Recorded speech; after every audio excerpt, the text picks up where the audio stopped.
50 সহস্রতমিক potency বা zero potency কেন সবথেকে বেস্ট? দেখুন, আমাদের হোমিওপ্যাথির আবিষ্কর্তা ডক্টর স্যামুয়েল হ্যানিম্যান স্যার জীবনের যতদিন বেঁচে ছিলেন শেষ দিন পর্যন্ত চেষ্টা করে গেছে যে আরোগ্যকাল কীভাবে দ্রুত করা যায়। যে আরোগ্যটা হতে মোটামুটি 5-6 মাস সময় লাগতো, সেই আরোগ্যটা কীভাবে দ্রুত এবং ফাস্ট করা যায় মাসখানেকের মধ্যে, সেই চেষ্টা, নিরলস প্রচেষ্টা দিন রাত করে গেছে এবং তারই ফলশ্রুতি আমাদের এই অ্যালেম পোটেন্সি বা জিরো পোটেন্সি।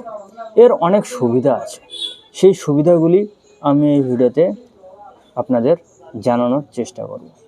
দেখুন ভিউয়ার্স, আমাদের এই অ্যালেম পোটেন্সি আবিষ্কার হওয়ার আগে আমাদের শততমিক পোটেন্সি সেন্টিসিমাল পোটেন্সির উপর নির্ভরশীল থাকতে হতো। হ্যানিম্যান স্যার সেন্টিসিমাল পোটেন্সির নিয়ম কি বলে গেছে যে সিঙ্গেল যে মেডিসিনটি আপনি সিলেকশন করছেন কেস টেকিং করে, মনে করেন যে লাইকোপোডিয়াম সিলেকশন আসছে চয়েস অফ দ্য মেডিসিনস, তো সেই লাইকোপোডিয়াম আমাদের শততমিক পোটেন্সি অর্থাৎ সেন্টিসিমাল পোটেন্সি 201 m10 আমাদের প্রেসক্রাইব করতে হতো এবং বারবার সেটা রিপিট করা যাবে না, জাস্ট মাত্র একটা ডোজ প্রেসক্রাইব করতে হতো এবং একটা ডোজ প্রেসক্রাইব করার পর আপনাদের অপেক্ষা করতে হতো যতদিন সেই ওষুধ সেই তার শরীরের মধ্যে ক্রিয়া করবে, কাজ করবে, ততদিন দ্বিতীয় মাত্রা প্রয়োগ করা যাবে না। যদি ভুল করেও দ্বিতীয় মাত্রা প্রয়োগ করেন ওষুধের কাজ শেষ না হওয়া পর্যন্ত, সেক্ষেত্রে তার ক্রিয়ার বাধার সৃষ্টি হবে এবং আপনার রোগ আরোগ্য হবে না। ফলে আমাদের জন্য খুবই কঠিন ছিল ব্যাপারটা। কেমন কঠিন? যেহেতু আমাদের অপেক্ষা করতে হবে, একটা রোগীকে আমি লাইকোপোডিয়াম 1 m প্রেসক্রাইব করলাম একটা ডোজ, কতদিন ওয়েট করব? 10 দিন কি 15 দিন কি 2 মাস কি 6 মাস, কতদিন অপেক্ষা করব? লেখা আছে যতদিন, এর কোনো ফিক্স টাইম নেই, যতদিন কাজ বুঝতে পারবেন ততদিন আপনারা দ্বিতীয় মাত্রা প্রয়োগ করতে পারবেন না, অর্থাৎ ততদিন ধরে আপনাদের হাত পা গুটিয়ে বসে থাকতে হবে এবং অবজারভেশনস করতে হবে রোগীকে।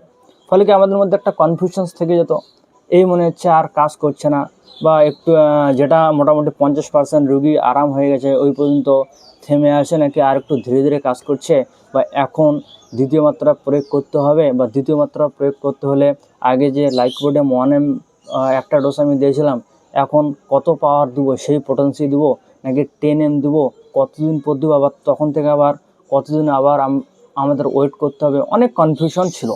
ফলে কি বহুত পড়াশোনার দরকার, বহুত এক্সপিরিয়েন্স না হলে এই একুরেট সিলেকশনসটা কতদিন পর আপনাদের আবার রিপিটেশন করতে হবে, কত পাওয়ার বাড়াতে হবে, সেটা বোঝা খুবই মুশকিল ছিল। এবং আরেকটা জিনিস কি, অনেক ধীরে কাজ করতো। সেন্টিসিমাল পোটেন্সির ক্ষেত্রে রেজাল্টস আপনারা অনেক ধীরে পাবেন। তো এই সমস্ত কনফিউশনগুলো আমাদের মধ্যে ছিল।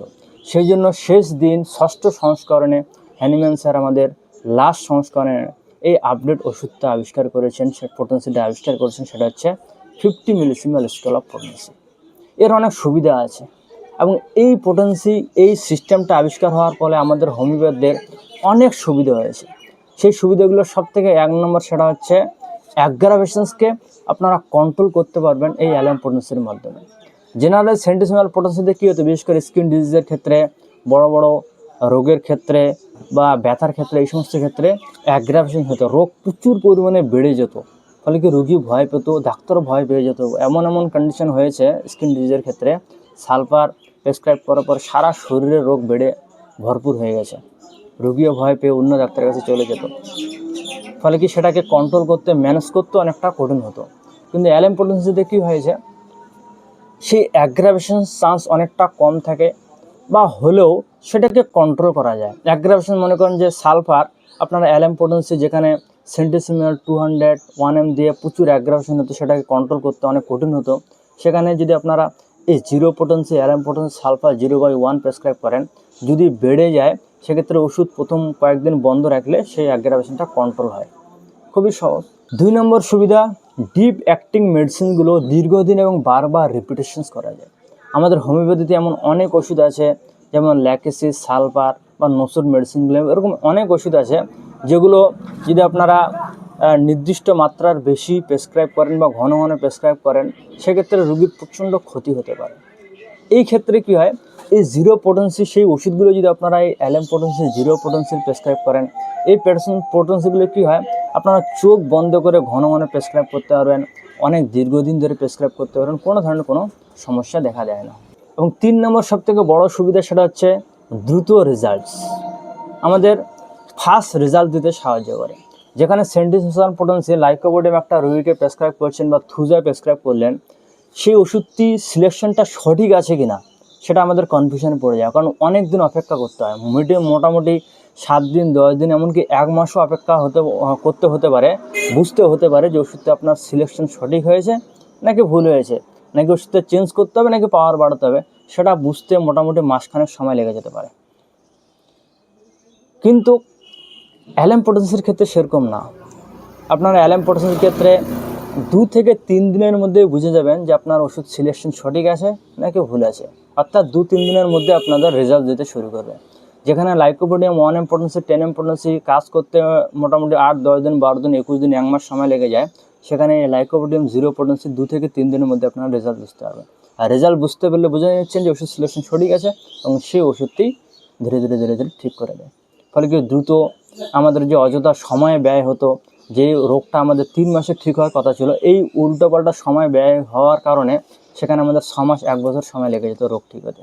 কিন্তু এই সময়টা এই অ্যালাম পটেন্সি বাঁচিয়ে দিচ্ছে এবং রোগটাও দ্রুত আরোগ্য করতে সাহায্য করছে। এবং 4 নম্বর সুবিধা হচ্ছে বিশেষ করে মানসিক মেন্টাল সিমটমসের রোগীগুলো, সেখানে আমরা সেন্টিসিমাল বা শততমিক পটেন্সি যখন প্রেসক্রাইব করি তখন প্রচণ্ড রিস্ক থাকে, ভয় থাকে, কারণ ম্যাক্সিমাম ক্ষেত্রে মেন্টাল সমস্যা বেড়ে যায়। একটা পাগল রোগীকে আপনারা যদি সেন্টিসিমাল পটেন্সি দেন, ম্যাক্সিমাম ক্ষেত্রে বেড়ে যাবে এবং রোগী পাগল প্রায় আরও বেশি হয়ে যাবে, একটা ভয় থাকে।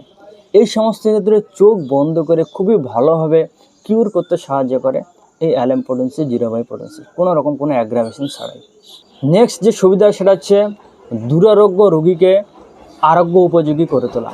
বিশেষ করে আমাদের এমন রোগ আছে, বিশেষ করে ক্যান্সার বা এই ধরনের রোগ যেগুলো আমাদের ভাইটাল ফ্লুইডকে, জীবাণু শক্তিকে একদম ড্যামেজ করে দিয়েছে।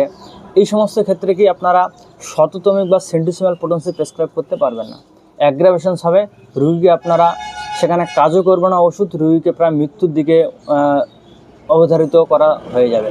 সেক্ষেত্রে এই কন্ডিশনে যেখানে ভাইটাল ফ্লুইড একদম নষ্ট হয়ে গেছে, জীবনশক্তি কাজ করছে না, ইমিউন সিস্টেম একদম নেই, এই সমস্ত ক্ষেত্রে দুরারোগ্য রোগীকে অ্যালাম পটেন্সি প্রেসক্রাইব করে ধীরে ধীরে আরোগ্যর উপযোগী করে তোলা যায়। এবং নেক্সট আরেকটা সুবিধা সেটা হচ্ছে যেসব রোগের ক্ষেত্রে আমাদের আরাম দেওয়া, উপশম দেওয়াই একমাত্র লক্ষ্য হয়ে যায়, সেই সমস্ত ক্ষেত্রে আদর্শ উপশম দেওয়ার জন্য অ্যালাম পটেন্সি 0 পটেন্সির উপর কিচ্ছু নেই। যদি আপনারা সেন্টিসিমাল পটেন্সি, আমাদের কী করতে হতো এই পটেন্সি আবিষ্কার হওয়ার আগে, একটা ব্যথার রোগী আসছে প্রচণ্ড ব্যথা নিয়ে, কিন্তু আমাদের আগে প্যালিয়েটিভ ওষুধ দিতে আরাম দেওয়ার জন্য, সেক্ষেত্রে হয়তো রাস্টক্স, রুটা, বিভিন্ন ওষুধ সিমটোমেটিক দিতে হতে পারে। একটু আরাম লেগে গেলে, কন্ট্রোল হলে কনস্টিটিউশনাল সিঙ্গেল মেডিসিন, কস্টিকাম বা ল্যাকেসিস বা আরও অন্যান্য ওষুধ আসতে পারে। কিন্তু অ্যালাম পটেন্সির ক্ষেত্রে কি হয়, আপনারা এই মেডিসিনটি কন্ট্রোল করার জন্য, উপশম দেওয়ার জন্য আপনারা ঘন ঘন ব্যবহার করতে পারেন। আবার এই মেডিসিনটি রোগকে কিওর করার জন্য, পুরনো রোগকে কিওর করার জন্য দীর্ঘদিন যাবৎ ব্যবহার করতে পারেন।